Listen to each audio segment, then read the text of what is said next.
এরকম ঝিঙের রেসিপি থাকলে তো আর কোনোই অসুবিধা নেই, ভাত রুটি পরোটা এমনিতেই শেষ হয়ে যাবে। তা দেখো দেখতে ভালো লাগছে কিন্তু খেতেও খুবই টেস্টি। কী করে বানিয়েছি তোমাদেরকে দেখাবো, চলো। বন্ধুরা আজকে রান্না করবো হচ্ছে কি বলো তো, ঝিঙে। এই দেখো ঝিঙেটাকে বড় বড় করে কেটে নিয়েছি, দেখো ভালো করে ধুয়ে কেটে নিয়েছি। আর এখানে নিয়েছি চিংড়ি মাছ একটু বড় সাইজের, তার জন্য ছোটো ছোটো করে কেটে নিয়েছি। আর এখানে আছে পোস্ত আর বাদাম। চলো আজকে ঝিঙে রান্না করে তোমাদেরকে দেখাবো। এই তেল গরম হয়ে গেছে, চিংড়ি মাছটা আমি এখন ভেজে নেব।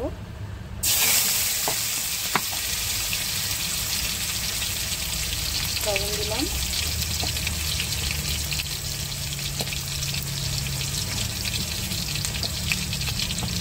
দিয়ে চিংড়ি মাছটা একটু ভেজে নেব। আমি চিংড়ি মাছটা ভেজে নিয়েছি দেখো। আর চলো কড়াইতে তেল দিয়েছি, এখন দিয়ে দেবো হচ্ছে কালো জিরে।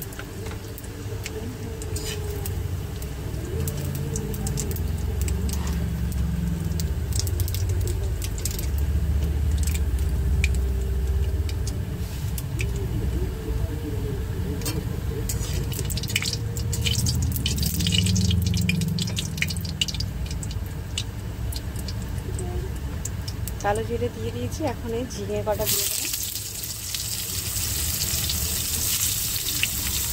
ঝিঙেটা কিন্তু আমি একটু বড় বড় করে কেটেছি, দেখো কীভাবে রান্না করে যাচ্ছে। দিয়ে ভালো করে নাড়াচাড়া দিয়ে দেবো।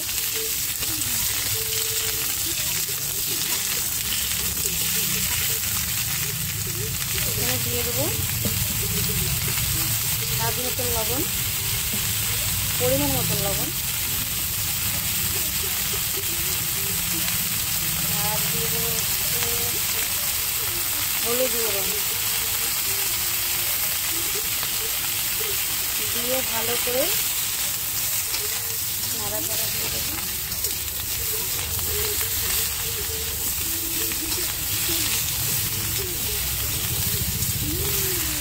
ঝিঙেটা অনেকটা কমে গেছে, আর ঝিঙে থেকে জল বেরিয়ে গেছে, দেখো কতটা জল বেরিয়েছে। এখন আমি এটাকে ঢাকা দিয়ে দেবো, দেখো। আর এই ভেজে রাখা চিংড়ি মাছটা আমি দিয়ে দেবো, দিয়ে ভালো করে একটু নাড়াচাড়া দেবো।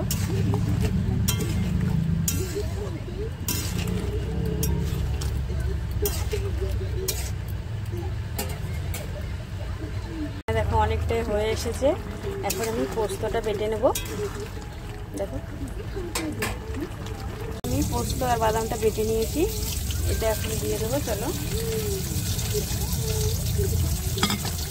দিয়ে ভালো করে একটু নাড়াচাড়া দিয়ে দেবো।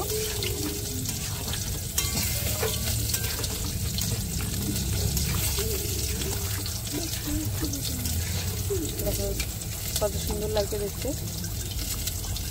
খেতেও কিন্তু খুব স্বাদ হবে, খুবই টেস্টি। দিয়ে দিচ্ছি একটু চিনি অল্প, দিয়ে ভালো করে নাড়াচাড়া দেবো। দেখো কালারটা কি দুর্দান্ত এসেছে, খেতেও কিন্তু খুবই টেস্টি হবে। তো চলো তোমরা ওরকম বানাবে বাড়িতে। কমপ্লিট হয়ে গেছে, দেখতে তো সেই লাগছে, কিন্তু খেতে না কত টেস্টি লাগবে। তোমরা ওরকম বাড়িতে বানিয়ে নাও। চলো টাটা, কে কে খাবে চলে আসবে।